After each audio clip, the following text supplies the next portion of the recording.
Good morning, friends. Today we are going to learn about Numpy.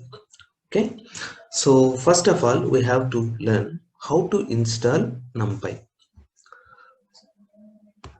To install Numpy, we have to write pip install numpy in command prompt.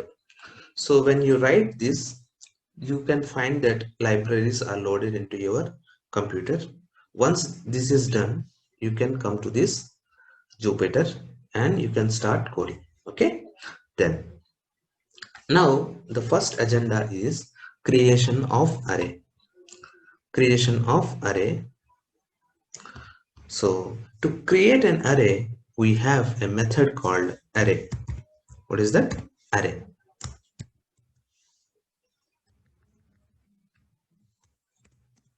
But this array method is available in NumPy libraries. So you have to import that.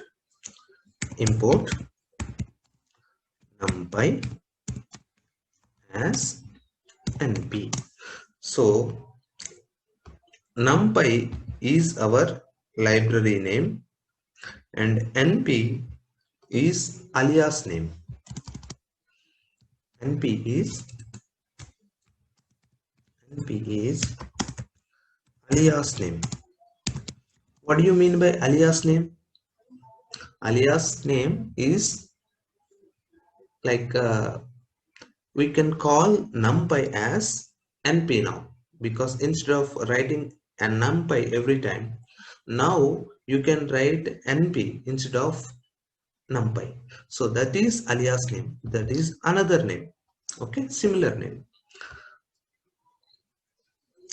So now array method is available in NumPy. So now we are calling NumPy as NP. So NP dot array. So array can take list as well as tuple. So first of all, we proceed with list. Okay, list of numbers 1, 2, 3, 4, 5, 6. Okay, 6. So we created an array. So ARR. Okay, then now shall we print this ARR? So we got this array. Now first of all, we created an array. Okay, so the first thing is array method can take list as well as tuple as its parameter. So in the same way, I will write array2 is np dot array of, this time I will give tuple. Okay, tuple 1 comma 2 comma 3 comma 4 comma 5 comma 6 comma 7, and now I will print this ARR2. Okay, see, even though you passed a tuple, but in the output you can see this as list. So let us find this type, because type of ARR, what is the type? Numpy dot nd array. Now shall we check this type? Type of, what is the data type of ARR2? See here, numpy dot nd array. Nd array means nth dimensional array. So even though you passed this as list or tuple, they both convert into nd array, and nd array will be shown in your output. Okay, so this is about the basic creation of array. Now, if I want my array to be filled with zeros, okay, a zeros equal to np dot array 0 comma 0 comma 0 comma 0 comma 0 comma, like this. Okay, now I am printing this zeros.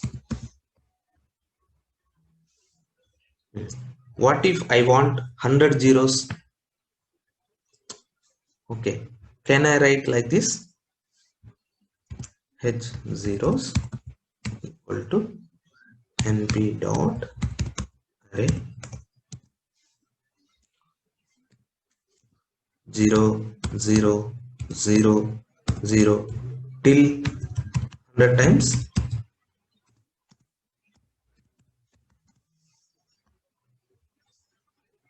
Is it good idea?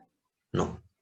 For that, we have another method in Numpy that is called zeros. Okay, zeros.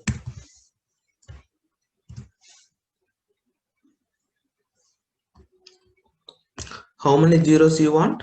Let us say 5. Oh, let us say 100 as I mentioned. So print h zeros. Got it? So to create an array of individual items, okay, let us say unique items, then you can go for array method. If you want particularly only zeros, okay, only zeros, then you should go for zeros method.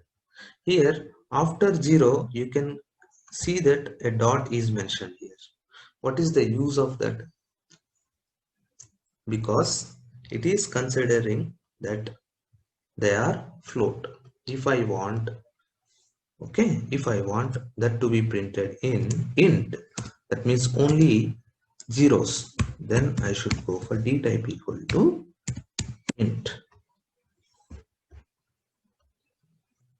Now you can see only zeros, zeros, zeros without dot.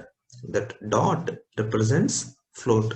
Okay, so if you do not mention dtype here, by default it will take it as float. So point 0 point 0 point 0 point. Okay, that is the output. Now if I want ones in my array, yeah, you got, you have to write method called ones. That's all. Np dot ones. How many ones you want? Let us say 6. Okay, ones equal to, right? Now I'm printing this ones. Okay, same story. If you want ones to be printed, the two in int, you have to mention it. Okay, in here, like I want only ones but not 1 points. Okay, so you have to go for dtype equal to int. Now print this.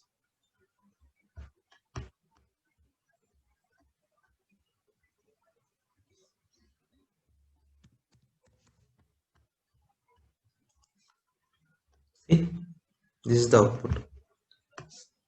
So when you mention integer, okay, when you mention this integer, this is previous output. Now I will